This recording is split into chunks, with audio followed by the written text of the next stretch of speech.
Bonjour à tous et à toutes. Ça m'avait sérieusement manqué de dire ça. J'ai pris une pause. Une longue pause. Mais à vrai dire, tant de choses sont arrivées sans que je ne les voie venir. Les 10 000 abonnés sur TikTok après 3 mois de posts quotidiens. Et puis en quelques mois, être à 50 000. Je vous remercie tellement, c'est dingue. Ça me donne une motivation de malade mental. Et ça me pousse à produire du contenu de plus en plus ouf. Beaucoup de projets arrivent. Vous en saurez plus très bientôt, dans les jours et semaines qui suivent. De toute façon, je vous l'annoncerai sur Instagram. Si vous ne me suivez pas encore, mon nom c'est Podcastins. P-O-D-C-A-S-T-2-E-N-S. Comme sur TikTok et sur un peu tous les réseaux sociaux. Bref, parlons peu, parlons bien. Le mois de juillet, c'est quasiment fini. J'espère que ça s'est bien passé pour vous. Mais là, août est en approche. Alors voici un peu le guide de survie du mois d'août. Entre activités à faire, préparation de la rentrée, on se pose ensemble. Allez, on va dire autour des 6 minutes. Je propose qu'on parle tout d'abord des fortes températures. La canicule, il va falloir s'y habituer. Pourquoi? La réponse est simple. Les gens, à la tête des gouvernements et entreprises, ont décidé de détruire notre avenir. Bon. La canicule est donc quelque chose avec lequel on va devoir vivre. Nous, notre génération, ceux à qui on rayonnait quand on parle du climat, excusez mon émoi. Revenons-en au fait. Tout le monde aimerait ne pas ressentir le chaud, comme le froid d'ailleurs. Eh bien voici la technique. Les douches froides. Quoi? Moi aussi j'ai fait cette tête en l'apprenant. Mais voilà, avant j'étais une personne frileuse et qui ne supportait même pas la chaleur. Et l'été dernier, j'ai commencé à prendre des douches constamment froides. En plus de tous les bienfaits pour la santé, je ne ressens plus aussi intensément qu'avant la température. En hiver, je sors en short. L'été, un pantalon me va tout aussi bien.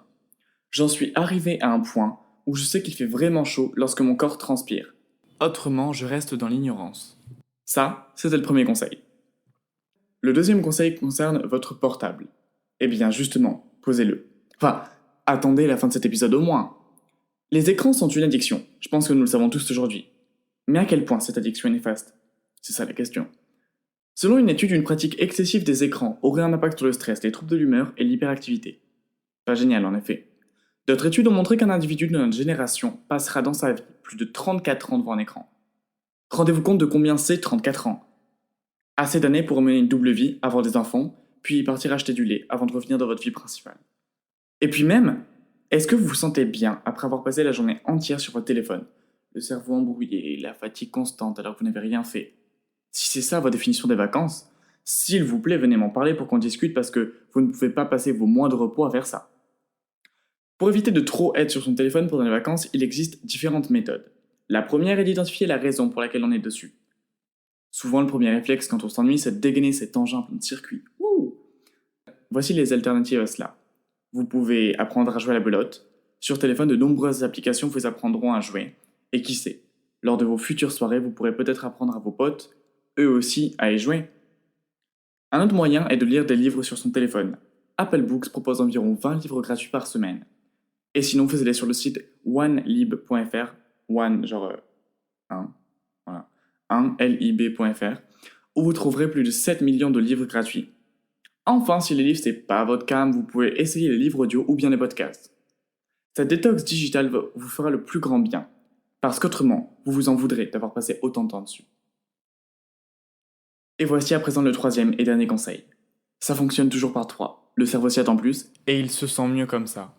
Je pourrais vous citer une autre étude scientifique, mais en vérité c'est une vidéo de Fabien Olicard qui l'explique. Revenons-en à nos moutons. Août, c'est aussi le prédécesseur de septembre, le pire mois de l'année, vu aussi comme le lundi des mois. Certains d'entre vous rentrent au collège, d'autres au lycée, et sachez que chaque rentrée des classes a son importance. Et la meilleure chose à faire pour ne pas rater, c'est de la préparer. La préparer? Mais comment? Je connais pas le programme des cours, je connais pas mon emploi du temps. Pour ce qui est du programme, on peut dire merci à School Move et After Class. Ces deux plateformes, si tu ne les connais pas, sont mes chouchous. Celles que je chéris, celles avec lesquelles j'ai passé des heures. Chacune a des avantages et des inconvénients. Je te conseille d'essayer les deux pour te faire ton propre opinion. Ces sites internet proposent des condensés de cours sur tous les chapitres de chaque classe. Il te suffit donc de mettre la classe dans laquelle tu vas entrer, puis de t'entraîner. Une autre chose que tu peux faire, c'est d'aller sur YouTube. Personnellement, je rentre en première et j'ai dû prendre Spémat. Non pas par choix, mais car sinon mon père me disait Ange, tu n'auras pas d'avenir.